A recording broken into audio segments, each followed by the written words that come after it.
What up? Let's get to it. So the Vikings injury report. Actually, news is Davenport will be out. I repeat, Marcus Davenport will be out. Now we know I made numerous videos about Marcus Davenport. Where is he? Where has he been? When will he return? Correct. Heavy, that's the bottom line. Because see, like I always say, the Vikings brung him in to contribute right away. Not to miss games before the season even starts, right? Not to even be on the field for one snap at least. You dig me? But it is what it is. I understand things happen. It's part of the game. It just sucks that Marcus Davenport is not available. You expected him to be right there with Danielle Hunter, right? Applying pressure, which is supposed to be his strong point. You understand? You get my drift? But it is what it is, man. The Vikings must adapt. Next man up. Guys must step up, do their job, do it well. That's the bottom line, right? Now we go to Bradbury. Bradbury is limited. Once again, Garrett Bradbury is limited. Now, will he play? Probably a slight chance, but you're talking about a back injury, right? Very tough for a center, especially. You talk about any lineman, D-line or offensive line, right? Bending down the whole game, hiking the ball, snapping, getting up, running. It's a lot of pressure on your back, right? A very strenuous position as far as blocking too, just blocking alone, right? Blocking big bodies all game. But it is what it is. So Bradbury, hopefully he can return. And you know I'm not high on Bradbury. I think he is a liability, as well as Ezra Cleveland, dig me, and Ed Ingram on the line. Hopefully Dalton Risner plays this week. It would be a positive sign for the Vikings. Heavy. Help is much needed. The Vikings are screaming for help, right? On that offensive line interior. But Garrett Bradbury, the verdict is still out on him. Will he play? We will see. Christian Darrisaw, oh man, can't replace a Darrisaw. One of the best tackles in the league. He was limited, but practicing, right? A good chance, a high chance that he plays. The Vikings need him. The Chargers defense, their line, their trenches, another good defensive line they're going up against, especially when you speak about the outside edge rushers. The Khalil Macks, the Bosas, you understand me? We know the Bosa pedigree. So they're going to bring pressure and apply pressure. You understand? And I'm sure the Vikings would much rather go in there with Darrisaw, even if he's not 100%, than so to say a Quessenberry, right? Especially going up against those elite edge rushers. So hopefully Christian Darrisaw can make his way back on the field, be incorporated right into the roster, and just play. The Vikings need Darrisaw. They need Darrisaw. However you want to look at it, he is irreplaceable. You understand me? You cannot replace a Darrisaw, especially at this moment on the Vikings line. Period. Bottom line, bro. They cannot afford to lose him. It is a key position. A pivotal game in the season, like it or not. It is must win. It is season on the line. You understand? So hopefully Christian Darrisaw can play and play well.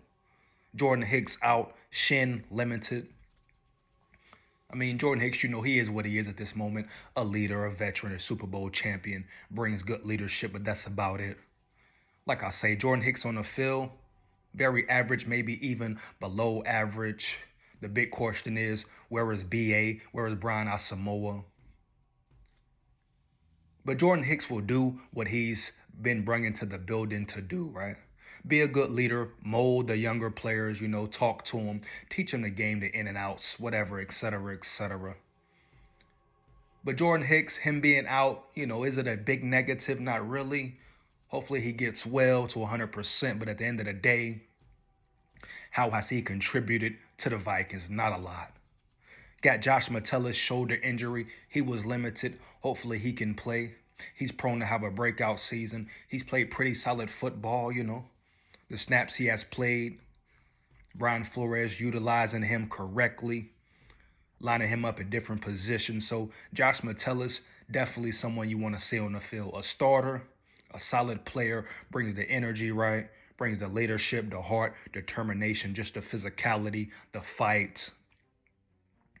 And the Vikings don't need any injuries in the cornerback room or safety room, right? The whole secondary as a whole.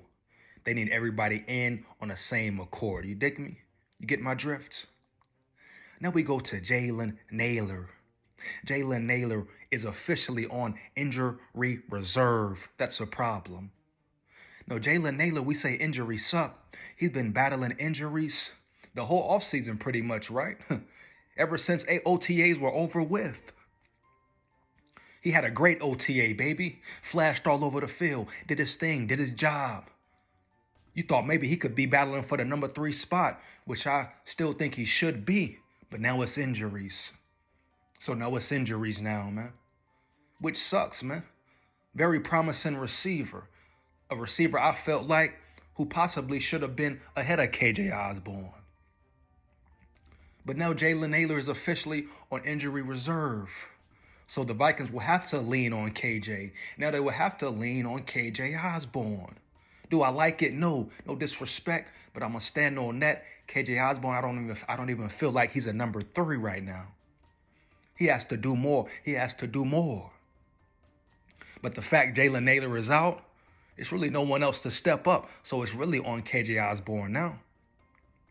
KJ Osborne has no choice but to step up, and the Vikings have to lean on him as that number 3. He is not a number 2, right?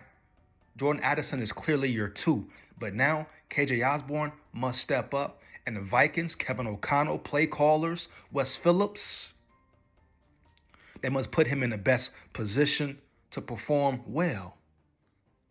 But the Vikings are stuck right now, man. Jalen Nailor, this is part of the game, though. That could end your whole career. Injuries, you see how how it was a domino effect? He started off playing great football. Bam, one injury. Bam, another injury.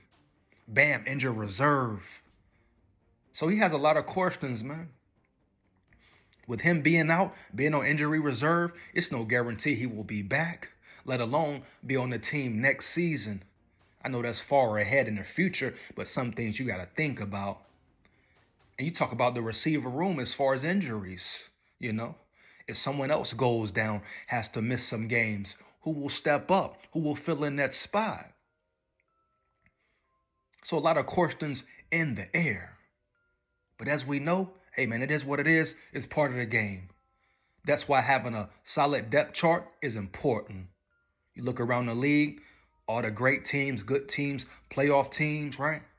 Super Bowl caliber, their depth chart, is unique, man. Exquisite, you understand me? They got players everywhere, every position who can come in and play.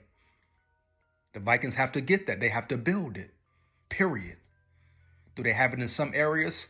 You could argue the fact, but they need more, man. But that is the Vikings injury report. Who will be available? Who will step up on Sunday? Jalen Nailor out, man. So you wish those guys the best.